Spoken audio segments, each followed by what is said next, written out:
Yang Rumi ada ke rasanya? Tengok. Yang Rumi pun ada. Ada yang Rumi juga. Maksudnya ada tu. Dalam.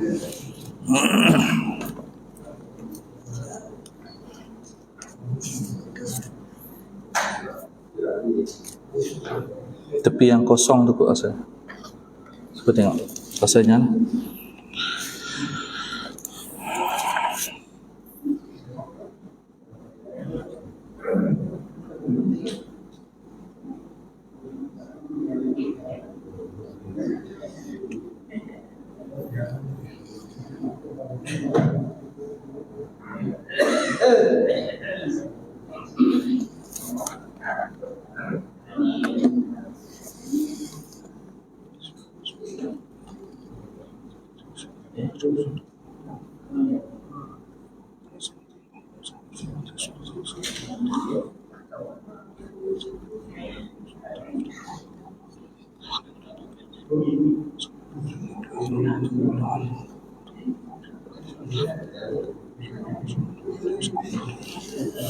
Assalamualaikum warahmatullahi wabarakatuh. Bismillahirrahmanirrahim. Alhamdulillahirabbil alamin wassalatu wassalamu ala sayyidina Muhammadin wa ala alihi wa sahbihi ajma'in. Bismillahi ma sya'allah la yasuqul khaira illallah. Bismillahi ma sya'allah ma kana min ni'matin faminallah. Bismillahi ma sya'allah al khairu kulluhu biyadillah wa la hawla wa la quwata illa billah. Bismillahi ma sya'allah la yasrifu as-su'a illallah. Rabbi shrah li sadri wa yassir li amri wahlul 'uqdatam min lisani yafqahu qawli, amma ba'd. Tuan-tuan dan puan-puan yang dikasihi dan dirahmati Allah Subhanahu wa taala. Alhamdulillah, syukur kita rafa'kan ke hadirat Allah Subhanahu wa taala. Pada malam ini kita sambung kitab Bidayatul Hidayah. Bidayatul Hidayah yang saya kalau saya guna yang Jawi lah. Macam pernah saya sebut muka surat 6. Muka surat 6, dan ketahuilah bahawa manusia di dalam menuntut ilmu. Situ kalau Jawi. Kalau Rumi situ jugalah, tapi muka surat tak tahu.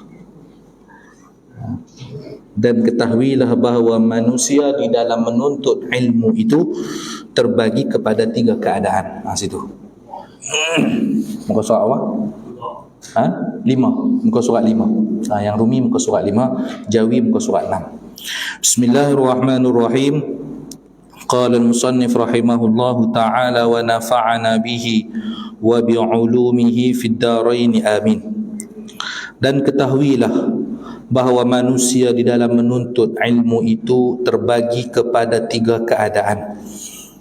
Jadi kita ni dalam mencari ilmu terbagi pada 3. Ada pernah ditanya pada seorang ulama Syria, Syekh Wa'il Al-Hambali, ditanya macam mana dengan orang yang menuntut ilmu dunia, matematik, sains dan sebagainya, pun sama kata beliau.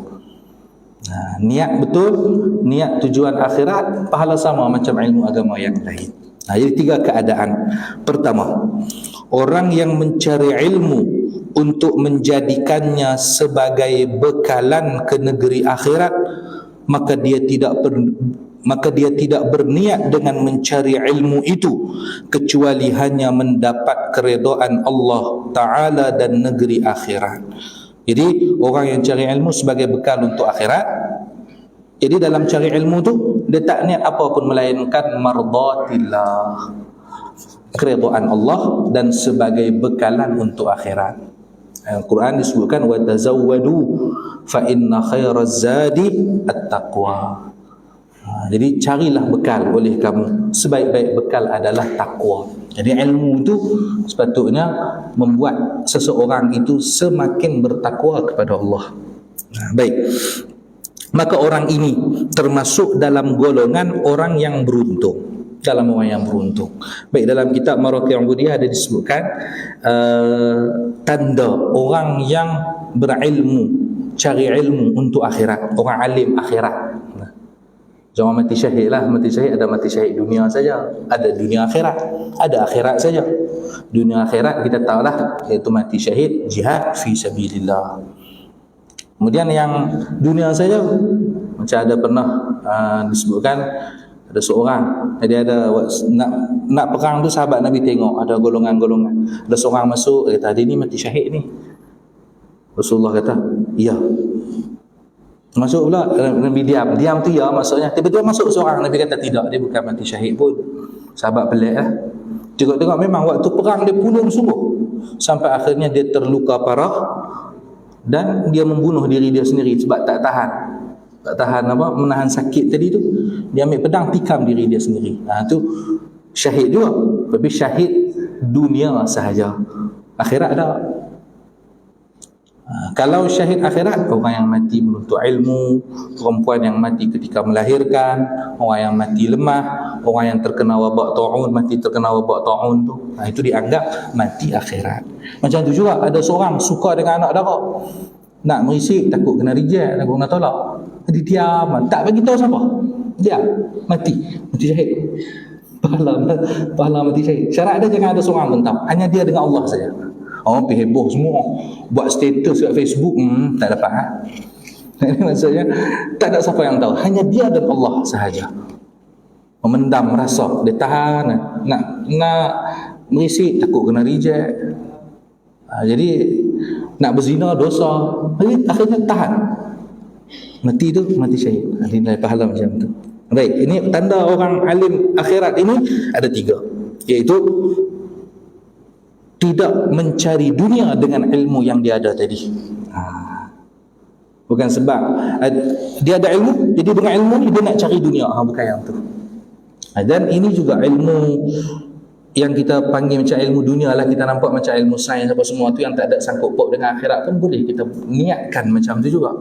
Ilmu matematik dia ada ilmu falak, ilmu faraid. Saya faraid saya tahu pembahagian-pembahagian macam tu ya. Tapi kalau masuk bab matematik saya pening. Saya tak erti matematik, tak cakap. Mak saya cakap.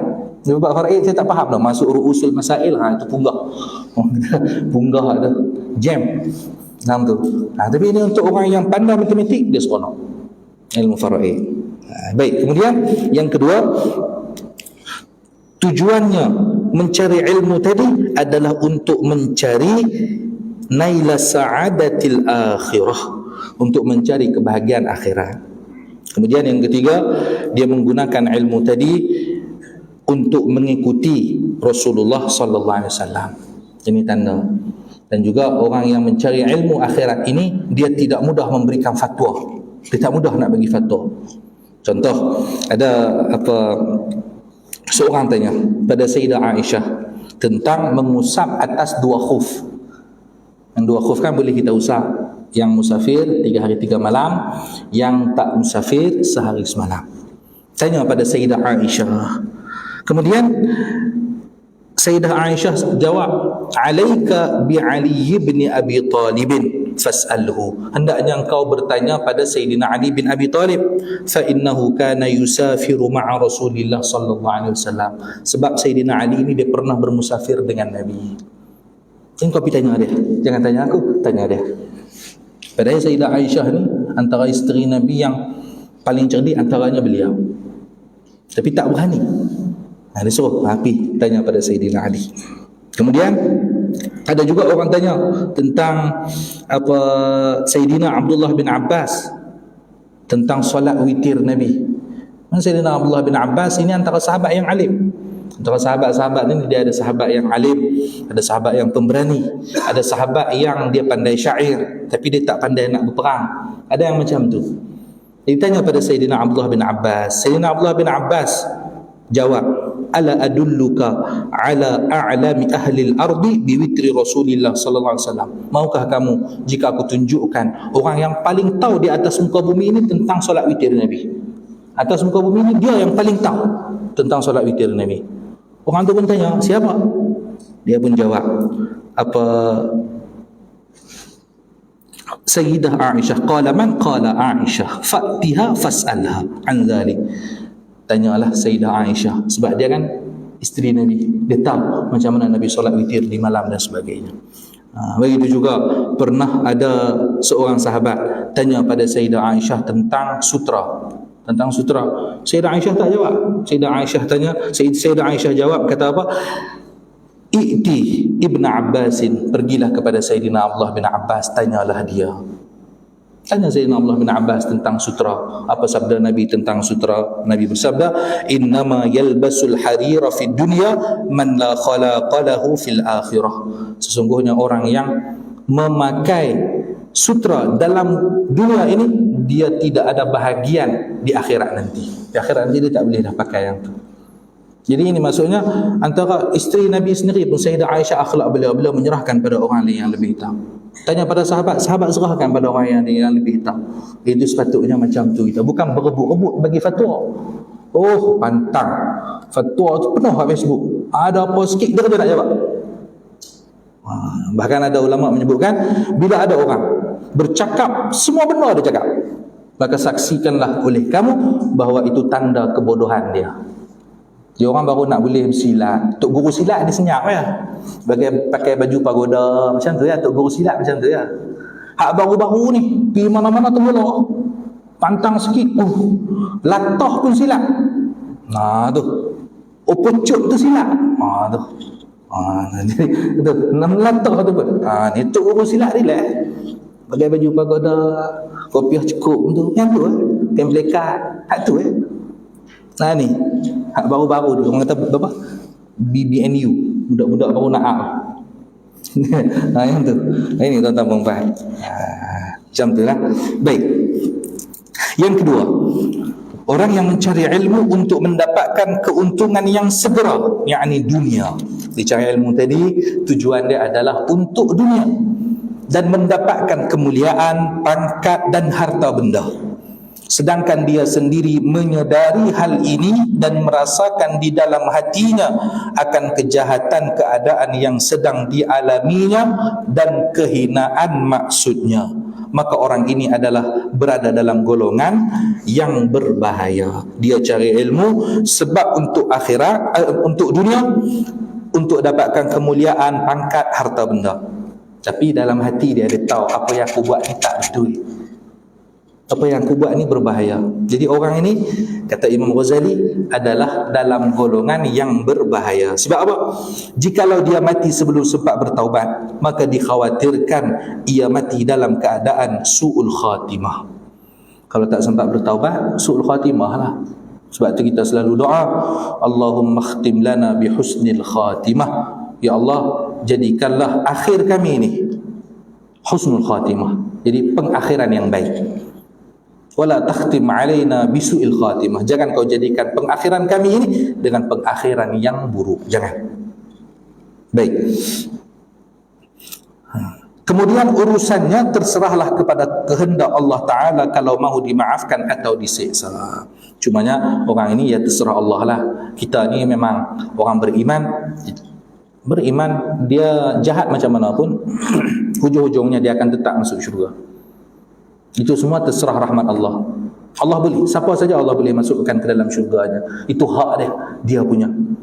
Kisah Bani Israel, ada seorang perempuan pelacur yang mana dia memberi minum seekor anjing yang kehausan pada satu hari. Kemudian sampai di satu tempat, dia tak ada perempuan ni tak jumpa makanan, tak jumpa minuman, dia mati. Kelaparan, kehausan, mati. Allah suruh malaikat, wahai malaikat, masukkanlah dia ke dalam syurga aku disebabkan dia mengasihi sesama makhluk.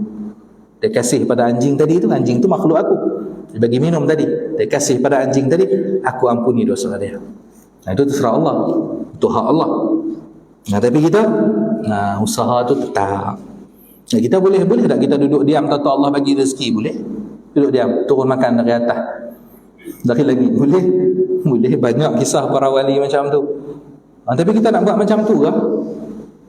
Kita kena usaha. Ilmu pun sama, nak agak ilmu laduni tanpa mengaji.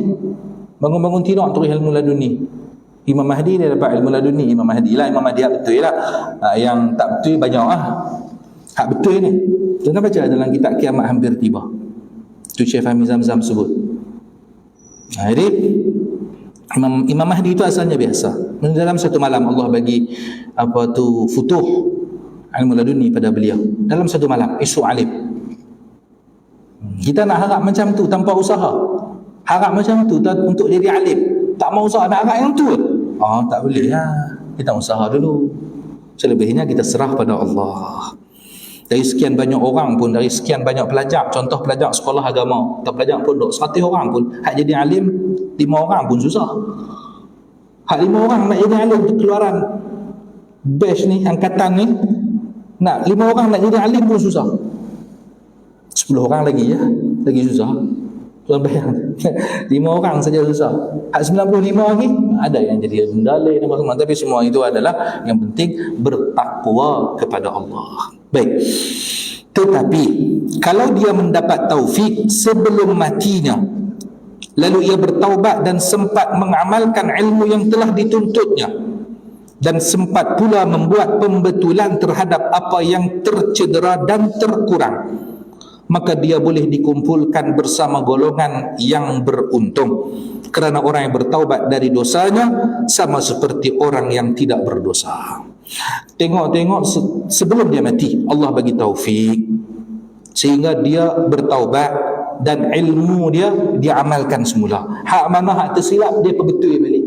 Tuan-tuan, tak semua orang, tuan-tuan ingat orang alim semua dia boleh tahu semua ilmu. Tak semua. Yang kita jangan pula dia ustaz tu tanya hak tu tak tahu lah, bidang dia hak lain, kamu pergi tanya hak lain. Ustaz tu mengajar kitab Jawi, kamu pergi tanya nahwu tu alfiah tu. Macam mana dia nak jawab? Ini bidang orang lain. Ada seorang ulama, saya lupa nama, Syekhul Azhar. Dia pernah menjadi Syekhul Azhar. Waktu test kan soalan-soalan tu pelik lah. Yang susah-susah tu nak jadi Syekhul Azhar bukan senang. Grand Syekh ni. Jadi pilih beliau. Waktu tes tu tes sampai terakhir soalan last. Hak lain semua boleh, tinggal soalan last. Syekh Ali Jumaah ada di situ. Syekh Ali Jumaah kata soalan last ni waktu ditanyakan tu aku rasa orang Syekh ni tak mungkin boleh jawab. Tengok betul Syekh tu tak boleh jawab. Saya minta maaf, saya tak tahu. Soalan last itu kan. Hak lain semua boleh, tinggal last. Dan beliau dipilih menjadi Syekhul Azhar disebabkan kejujuran beliau dalam menyampaikan ilmu. Tak tahu cakap tak tahu. Pembek tauliah buat bala tahu. Kena luku. Ini kena dengan Datuk Mufti baru tahu. Jadi kita tak tahu apa tak tahu. Saya hari tu tanya bab tauhid apa tahu. Kita mutalaah pun dah sehari hari tu ada 2. Esok tu baru 1. Dengan yang ambil Al-Quran kan. Jadi 4 lah, 2. Di kita mana nak dan buka satu kitab ni. Kitab ni Bidayatul Hidayah ni yang dites tu. Mana nak dan. Tapi yang ditanya tu soalan dalam kitab tauhid. Kita saya pun wallahu a'lam. Saya kata betul wallahu a'lam. Tengok dulu. Ada satu soalan yang saya tak tahu. Jawab betul. Jangan buat peletak. Mesti Datuk Mufti tu kata, dia ni dengan aku pun dia buat peletak. Dengan jamaah lagi dia buat peletak. Dia tak tahu. Cakap tak tahu. Itu jujur. Yang penting jujur. Bukan apa. Nanti kalau kita bagi hukum yang salah, apa kita nak jawab depan Allah? Bagi hukum yang salah, tengok kawan tu beramai dengan hukum tadi. Yang salah tadi. Apa kita nak tanggung jawab depan Allah? Berat tuan-tuan. Berat. Baik. Jadi kalau dia sempat bertaubat, buat pembetulan apa semua, dia masuk dalam golongan orang yang beruntung. Sebab orang yang bertaubat dari dosa sama seperti orang yang tidak berdosa. Seperti sabda Nabi, at-taibu minadz-dzambi kaman la dzambalahu. Orang yang bertaubat dari dosanya sama seperti orang yang tidak mempunyai dosa. Baik, yang ketiga, orang yang telah dikuasai oleh syaitan. Ini orang ni susahlah nak diharapkan dia bertaubat ni susah. Maka ia menjadikan ilmu yang dituntutnya itu sebagai alat untuk menghimpunkan harta benda dan bermegah-megah dengan kedudukannya dan merasa bangga dengan banyak pengikutnya. Follower ramai, Facebook ramai, TikTok live ramai. Tok Guru buat baca kitab ni 5 orang masuk. Tu pun 5 orang masuk, korang tinggal seorang, tak ada internet balik seorang. Sebab lalu betul lah, lalu FYP betul lah. Cuba hak ni, follower ramai sebagai alat nak himpun harta benda, orang bagi gift banyak. Tu contoh lah, tu untuk TikTok tu. Hak lain-lain pun banyak lagi. Baik, dia menggunakan ilmu yang dituntutnya itu untuk mencapai segala hajatnya dan untuk mengaut keuntungan dunia. Ini dapat duit apa semua, boleh beli keperluan dunia. Walaupun demikian, dia masih terpedaya lagi dengan sangkaannya bahawa dia mempunyai kedudukan yang tinggi di sisi Allah. Niat tak betul dah. Dia tahu niat dia tu tak betul, tapi dalam masa yang sama dia duk perasan dalam hati dia, aku ni tempat aku mulia lagi, hebat lagi. Banyak ada orang macam tu, nak tengok. Dia jangan suuzon ke orang pula. Kita ni baca ni untuk ukuran diri kita, untuk ukuran diri kita, bukan untuk apa kata kat orang. Ustaz tu dia kata kat orang pula. Kita macam mana? Baik, kerana dia masih lagi pada zahirnya menyerupai para ulama, dia berbicara seperti perbicaraan ulama dan berpakaian seperti pakaian ulama, padahal zahir dan batinnya penuh dengan tamak dan loba dalam menghimpun kekayaan dunia. Maka orang yang seperti ini termasuk di dalam golongan orang yang binasa, jahil dan tertipu dengan tipu daya syaitan, dan sangat tipis harapan untuk ia bertaubat kepada Allah Ta'ala. Orang macam ni susah, memang sangat tipis harapan dia nak bertaubat pada Allah. Sebab apa? Kerana dia telah menyangka bahawa dirinya termasuk di dalam golongan orang yang baik. Orang kalau perasan diri baik, sampai bila pun dia tak akan berubah. Sebab itu tuan-tuan dan puan, dalam apa pun dalam hidup ni, selalu rasa dalam diri kita bahawa kita ni banyak dosa. Kalau banyak dosa, kita takkan segan untuk beristighfar. Kalau rasa kita banyak dosa, kita takkan segan untuk berselawat pada Nabi. Sebab apa? Syafaati li ahlil kabairi min ummati. Syafaat aku untuk orang yang melakukan dosa besar dari kalangan umat aku. Jadi nak syafaat Nabi, mesti kena berselawat pada Nabi. Aqrabukum minni majlisan aktsarukum alayya salatan. Aqrabukum minni majlisan yaumal qiyamah. Orang yang paling dekat denganku tempat duduknya pada hari kiamat nanti ialah orang yang aktsarukum alayya salat, orang yang paling banyak berselawat atasku.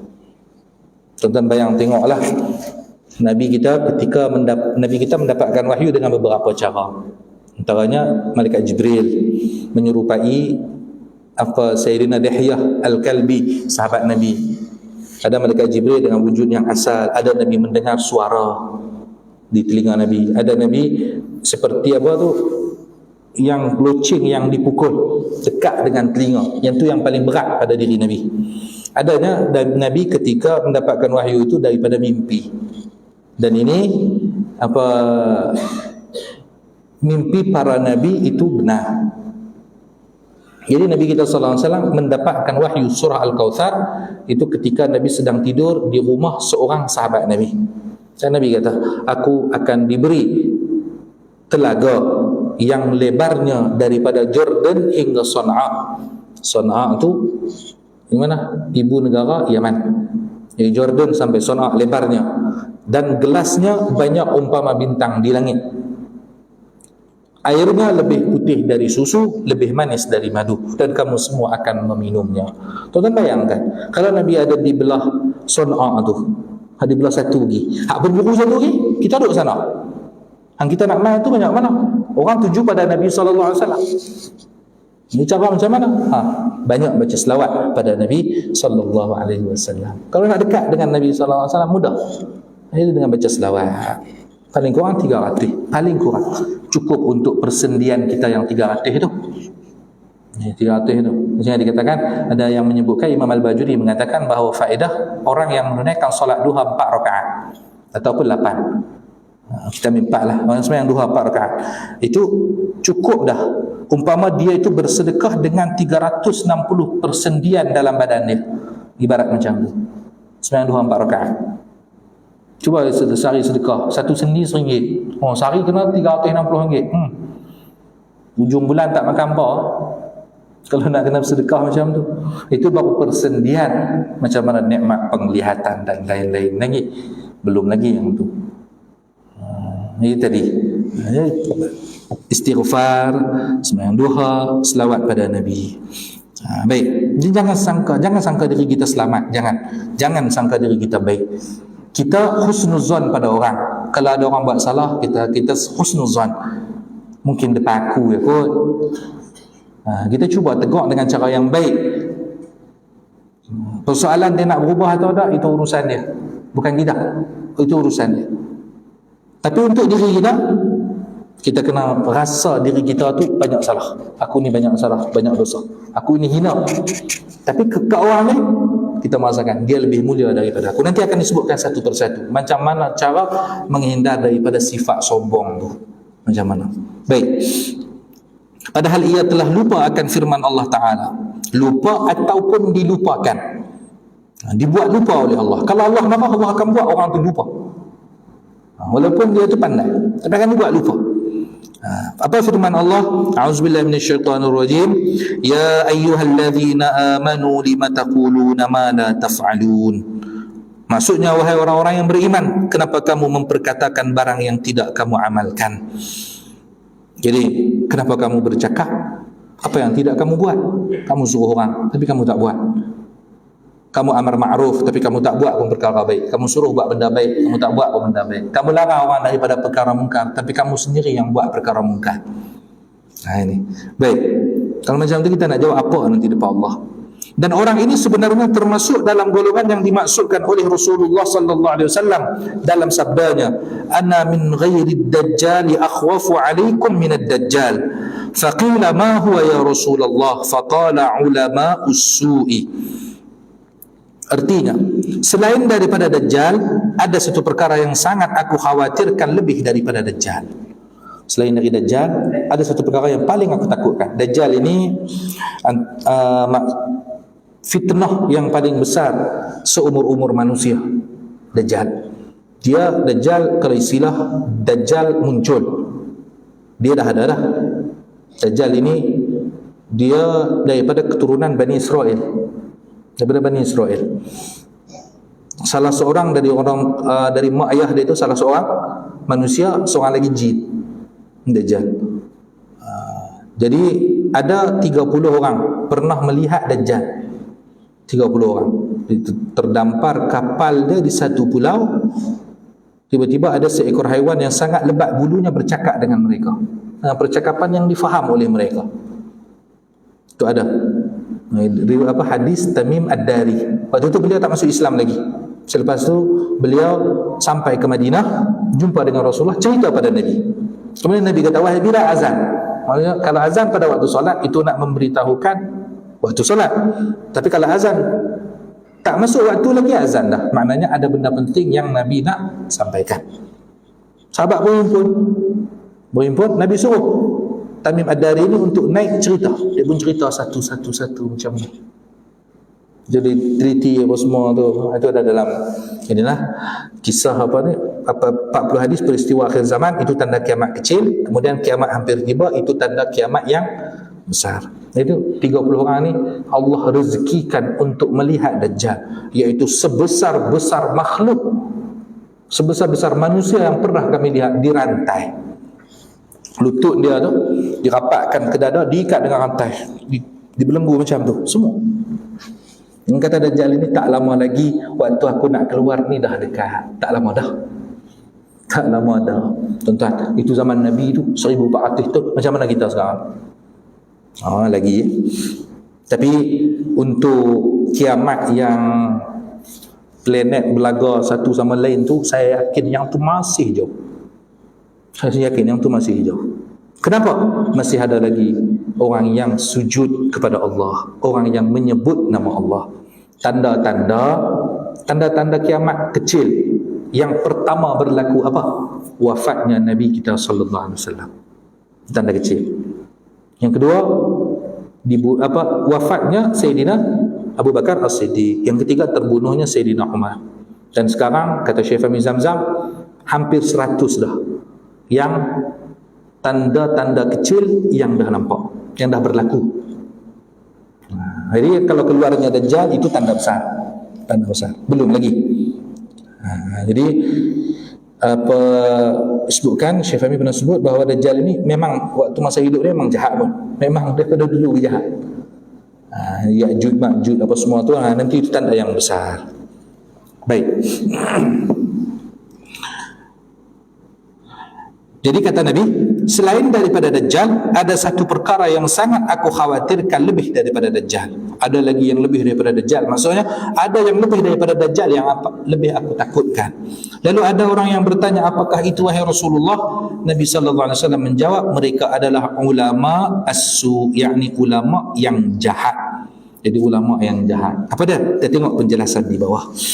Dajjal itu tujuannya sudah jelas untuk menyesatkan manusia. Dajjal jelas, semua orang beriman tahu, walaupun dia buta huruf. Tulisan kafir di dahi Dajjal dia tahu. Tuan-tuan, kita nak pelik apa orang boleh ikut Dajjal tu? Kita nak pelik apa? Tengok orang boleh cakap benda pelik-pelik sikit pun ramai orang ikut. Tuan-tuan, kita nak pelik apa? Ayah pin tu apa semua, nak pelik apa? Ayah pin boleh buat keluar macam Dajjal, buat turun hujan? Tak boleh. Kan Dajjal ni dia boleh perintahkan awan untuk turunkan hujan. Yang lawan dia kemarau. Dia 40 hari je dia menguasai dunia ni. 40 hari ya Dajjal. Tapi hari pertama macam setahun, hari kedua sebulan, hari ketiga macam seminggu, keempat dan seterusnya macam hari-hari biasa. Ada sahabat tanya, wahai Rasulullah, hari untuk setahun tu memadahikah kami solat 5 waktu saja? Nabi kata tidak, tapi solatlah kamu macam mana setahun. Maknanya kena kira. Apa yang dia tunjuk syurga, itu hakikatnya neraka. Dan apa yang dia tunjuk neraka, itu hakikatnya syurga. Ini Dajjal. Dia boleh buat macam tu. Datang dengan bergunung-gunung makanan. Sekarang ni, tuan-tuan tengoklah ada percaya Imam Mahdi apa semua tu. Cakap pelik-pelik semua, Indonesia viral tu. Tuan tengok. Cakap apa dia semua tu, semut apa semua tu. Tuan tengok. Boleh tak dia buat keluar karamah macam tu? Ataupun ujian, dia boleh turunkan hujan? Tak boleh. Setakat bohong macam tu saya boleh. Cakap bahasa macam tu. Itu pelik. Tu pun pengikut ramai. Ayah pun pengikut ramai. Mana? Puluh ribu. Kita tengok. Tapi kita nak pelik apa? Tentang nanti Dajjal. Sedangkan akhlak manusia dia akan semakin berkurang. Akhlak tu akan semakin buruk. Dia tak macam tuan-tuan sekarang. Tuan-tuan bayang macam dulu, tuan-tuan masih muda dulu. Jadi sekarang macam mana anak kita? Nanti macam mana dengan cucu kita, cicit kita dan sebagainya? Sebenarnya lebih dahsyat ujian apa? Dia macam tu. Jadi Dajjal ni dia akan sampai di satu tempat. Dia ada 3 tempat saja yang dia tak boleh masuk. Masjidil Haram, Masjid Nabawi, kemudian Masjidil Aqsa. Dia ada kawasan dia. Di tanah haram tu di mana dia tak boleh masuk. Jadi dia akan sampai di satu tempat, dia akan hentakkan kaki dia. Jadi orang yang di dalam Mekah, di dalam Madinah, dalam Masjidil Aqsa, mereka tahu bahawa Dajjal dah mai. Yang munafik akan join Dajjal, akan keluar join Dajjal. Macam tu. Ini fitnah paling jahat seumur manusia. Tapi semua orang tahu Dajjal ini memang tujuan dia untuk menyesatkan manusia. Tetapi ulama usul, ulama yang jahat ini, walaupun lidahnya pandai memalingkan orang lain dari cinta dunia, namun amal dan perbuatan mereka adalah mengajak orang lain membuat kejahatan. Lidah dia suruh orang jangan cinta dunia sekian-sekian, ajak orang untuk zuhud sekian-sekian. Tapi amal perbuatan mereka mengajak orang lain untuk buat jahat. Tengok pada perangai mereka pun, ajak orang lain untuk buat jahat. Kerana amalan seseorang itu lebih berkesan daripada percakapannya. Tuan-tuan, kita ni tengok orang buat atau orang cakap. Dia buat dengan dia cakap, mana yang lagi kita ikut? Dia buat. Macam tu jugalah ulama su ni. Suruh orang jangan cinta dunia, tapi dia sendiri cinta dunia. Jadi kita nak ikut yang mana? Orang-orang ramai akan ikut mana? Alah dia bersama. Kata kita dia bersama. Baik. Dan orang banyak lebih mudah terpengaruh dengan perbuatan ulama usul ini daripada perkataan mereka. Maka apa yang dirusakkan oleh ulama usul ini dengan perbuatan mereka lebih banyak daripada apa yang dapat dibaiki oleh lidah mereka. Jadi apa yang dirosakkan oleh lidah, oleh perbuatan ulama usul ini, akibat perbuatan mereka lebih banyak daripada apa yang dapat dibaiki oleh lidah. Cakap macam ni benda baik, tapi perbuatan buat benda jahat. Orang akan ikut mana? Tuan-tuan secara mudah anak tuan-tuan suruh dengan tuan-tuan buat, mana yang dia lagi ikut? Nah itulah yang dah anak lah. Tuan-tuan jawab. Macam tu saja. Kita macam tu. Tengok untuk guru ajak untuk jangan cinta dunia, zuhud, tapi dia sendiri naik benda-benda yang mewah dan sebagainya. Macam mana kita? Dia buat tak apa, kita buat tak boleh. Maknanya dia buat tu tanda boleh. Macam tu lah. Baik. Orang yang jahil belum berani menghimpunkan dunia banyak-banyak kecuali setelah mereka melihat keberanian ulama usul ini berbuat demikian. Orang jahil tak berani nak himpun dunia. Tak berani nak himpun dunia kecuali selepas tengok ulama, tok-tok guru buat macam tu. Jadi orang pun berani jugalah. Baik. Ni tak kena pada siapa, saya baca aja lah. Jangan marah pula. Tengok live ni marah pula. Kata kat ulama. Bukan. Baca ni. Terjemah. Saya baca ni. Maka jadilah ilmu yang ada pada mereka itu sebab keberanian orang banyak membuat bermacam-macam maksiat. Jadi ilmu yang ada pada ulama usul ini menjadi penyebab orang lain berani berbuat maksiat. Maka inilah yang dikhawatirkan oleh Nabi SAW. Namun demikian, nafsu ammarah ulama usul ini selalu membisikkan di telinga mereka bermacam-macam angan-angan dan membisikkan kepadanya bahawa dia telah banyak menabur jasa di kalangan manusia sehingga ia layak untuk menerima bermacam-macam anugerah dari Allah Ta'ala. Samping itu juga nafsu ammarah dalam diri ulama tadi bisik pada telinga dia, apa yang kamu buat ini betul dah, hak buat ni betul dah, kamu dapat dunia ni, ini habuan daripada apa yang kamu buat, dah kamu susah, kamu dapatlah hasil. Padahal tidak macam tu. Ulama tak macam tu. Baik. Tapi jangan pula kita ni baca-baca ni hidup debat pula, hantar anak kelas qiraati RM30 sebulan pun tak mau bayar. Ada pasien lagu tu pula. Pening. Pusing kot tu pula. Bukan. Jadi kita boleh tuition tu bayar beratus boleh bulan. Yang nak ajak boleh baca Al-Quran ni pasal apa ni pula? Dia pening kot tu pula. Dia pusing kot tu pula, jenuh. Bukan macam tu. Maksudnya tahu diri. Nafsunya juga mengkhayalkan kepadanya bahawa dia adalah lebih baik daripada hamba-hamba Allah yang lain. Ini bukan setakat berlaku pada ulama usul, pada semua orang, bahkan orang yang rajin beramal. Orang yang rajin beramal, puasa setiap hari, qiyamul lail tiap-tiap malam. Malam tu dia qiyamul lail 100 rakaat. Kat Taman Seri Permat ni tak ada orang qiyamul lail macam aku malam ni paling banyak. Dia timbul rasa macam tu. Syaitan ini pertama dia akan goda kita untuk meninggalkan ketaatan. Pertama dia akan goda orang supaya syirik, tidak sembah Allah, kafir lah, supaya kafir. Kita boleh lawan, kita tetap dengan Islam dan sebagainya. Dia akan goda untuk kita jangan buat benda taat. Kita boleh lawan, sembahyang 5 waktu semua tu kita buat, semua puasa fardu apa semua kita buat. Akhirnya dia goda kita untuk perbanyak buat amal ibadah. Ini dibisikkan dalam hati kita, rasa sombong. Aku di kampung ni, di taman ni, aku yang paling banyak ibadah. Tak ada orang lebih banyak ibadah daripada aku. Inna syaitana la yajri min ibni adama majrad dami. Sabda Nabi, sesungguhnya syaitan itu sungguh dia berjalan pada dalam diri anak Adam itu pada perjalanan urat darah tu. Darah tu berjalan tu, syaitan ikut berjalan sekali. Dia akan cari cara macam mana pun. Apa itu sebab tu bila waktu yang paling iblis, syaitan dia menangis, merintih pada Allah, bila? Iaitu pada hari Arafah. Ini antara hari yang paling dia merintih. Sambil Lailatul Qadar pun ada. Ini pada waktu hari Arafah paling dia merintih. Sebab apa? Saat orang sedang wukuf di Arafah, iblis juga wukuf di Wadi Uranah. Merintih dia. Kami ini sepanjang tahun goda orang, pedaya orang untuk buat maksiat, untuk tinggalkan taat. Tapi pada hari ini, hari Arafah ni, Allah bagi rahmat dia mencurah-curah kepada orang yang wukuf di Arafah. Hari yang paling menyedihkan, merintih iblis-iblis ni. Baik.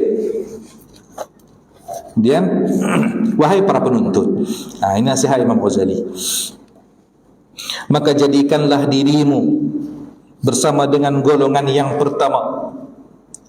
Bersama golongan yang pertama. Golongan yang pertama iaitu mencari ilmu, menuntut ilmu adalah semata-mata kerana Allah. Kita baca bagi habis tu lah, bagi berhenti tang tu lah, ajak sikit lah. Baik. Dan hati-hatilah supaya engkau tidak termasuk di dalam golongan yang kedua. Jangan sampai masuk golongan yang kedua. Golongan yang kedua tu macam mana? Dia cari ilmu untuk habuan dunia, tapi dia tahu dalam hati dia tahu dia buat benda salah. Baik. Sebab apa dia kata jangan sampai masuk golongan yang kedua? Kerana banyak sekali orang yang lalai yang telah ditemui oleh kematian sebelum ia sempat bertaubat. Dia nak taubat tak sempat, mati, habis. Nak taubat tak sempat. Dan jangan sama sekali engkau termasuk ke dalam golongan yang ketiga, maka engkau akan terjerumus ke jurang kebinasaan yang tidak diharapkan dapat diselamatkan atau diperbaiki lagi. Jangan masuk golongan yang ketiga. Cari ilmu untuk tujuan dunia, untuk habuan dunia, tapi dalam hati dia perasan, dia rasa dia dalam ketaatan dalam perkara baik.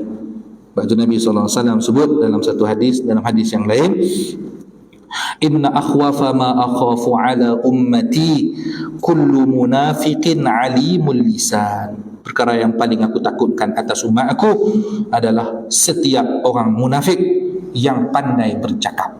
Hanya bercakap tapi tak buat. Ini yang ketiga, golongan yang ketiga tu. Dalam lain riwayat, al-a'immatul mudillun. Yang paling aku takutkan atas umat aku para imam yang menyesatkan. Baik. Maka apabila engkau bertanya apakah itu bidayatul hidayah, permulaan jalan menuju hidayah, untuk dapat aku mencubanya bagi dirimu, maka ketahuilah bahawa permulaan jalan hidayah itu ialah takwa yang zahir, dan nihayatul hidayah, kesudahan jalan hidayah itu ialah takwa yang batin. Dan syurga itu tidak akan dicapai kecuali dengan takwa. Semua ini akan dijelaskan dalam kitab ini. Dan tidak ada petunjuk kecuali bagi orang yang menyediakan dirinya untuk bertakwa, dan takwa itu terbagi kepada dua. Jadi nak selamat kena bertakwa. Takwa itu terbagi pada dua. Pertama, menjunjung segala perintah Allah Ta'ala, yakni melaksanakan ketaatan.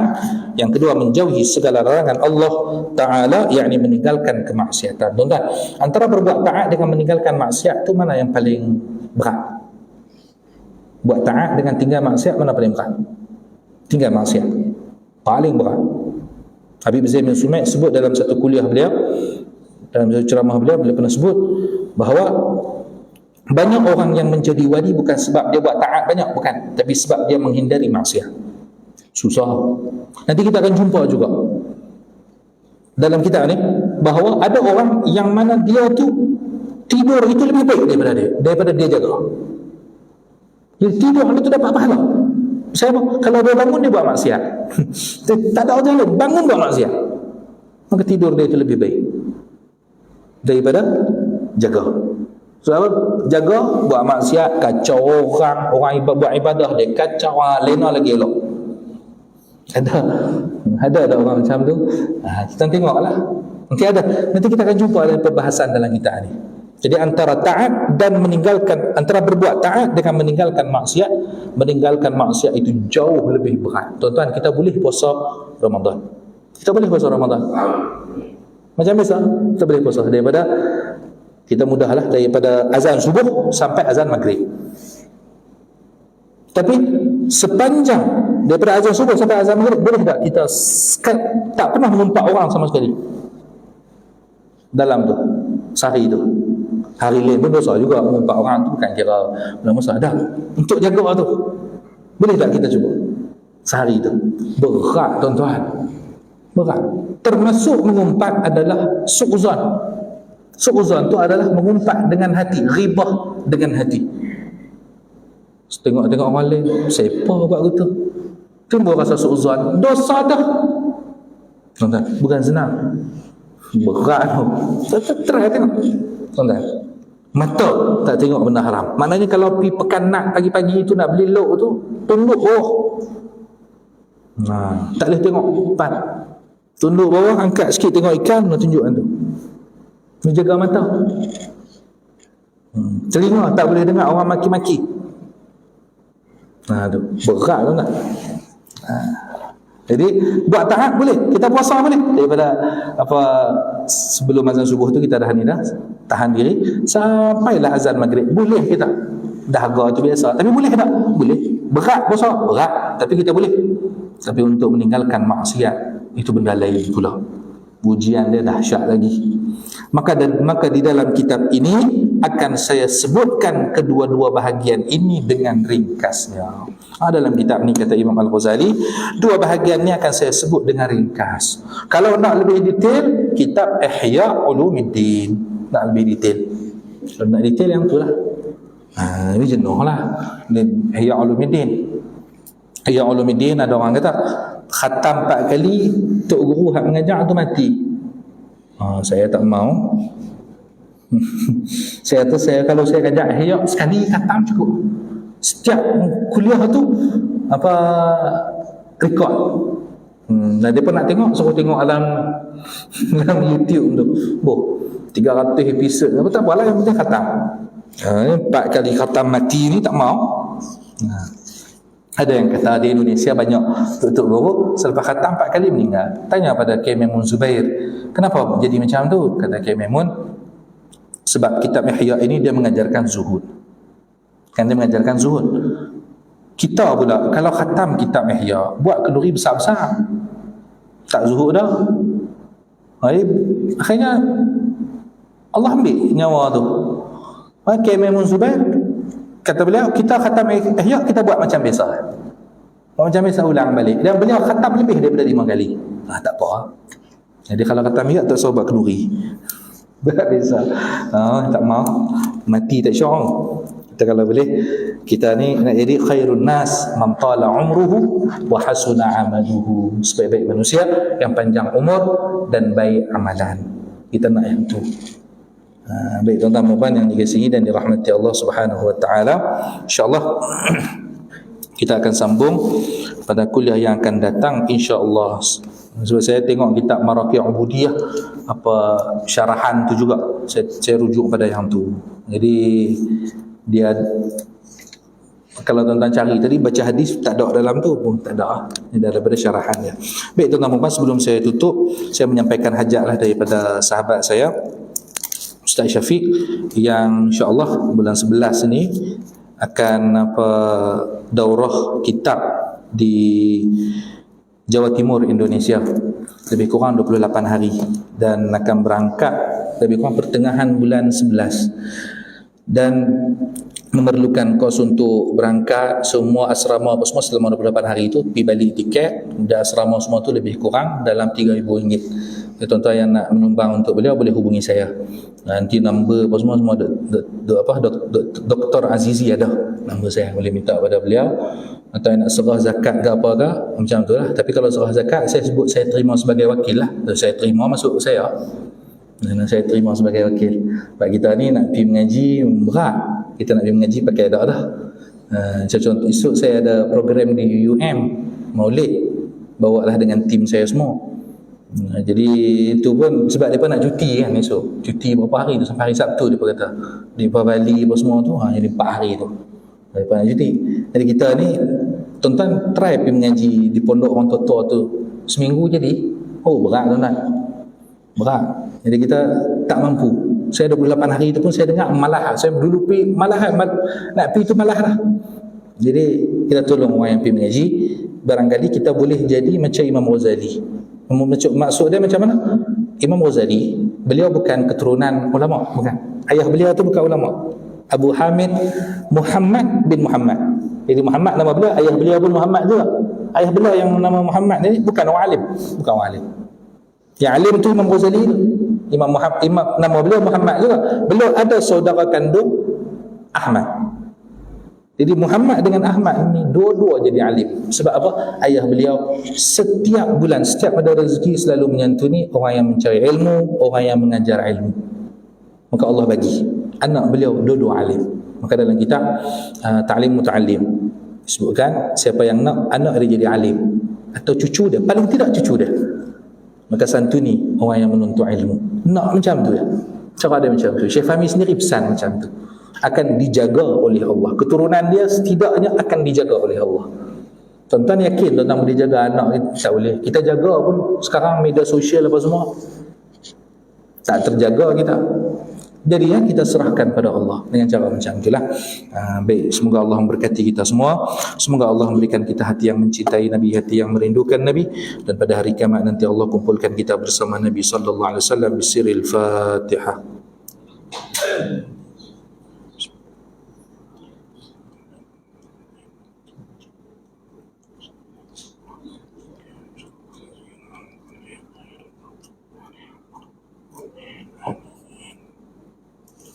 Bismillahirrahmanirrahim. Allahumma ya rabbana ijma'na wa ahbab lana fi darikal firdaus ya rajwana. Allahumma hifina sunana sayyidil mursalin wa akim lana tiba'a nabiyika lamin wa atina syafa'atal azma min nabiyika lamin adkhilna al-jannata ma'a nabiyikal karim. Allahumma akhtim lana bi husnil khatimah wa la takhtim alaina ya Allah bi su'il khatimah. Sallallahu ala sayyidina Muhammad wa ala alihi wa sahbihi wasallam. Alhamdulillahi rabbil alamin. Maaf salah silap. Assalamualaikum warahmatullahi wabarakatuh.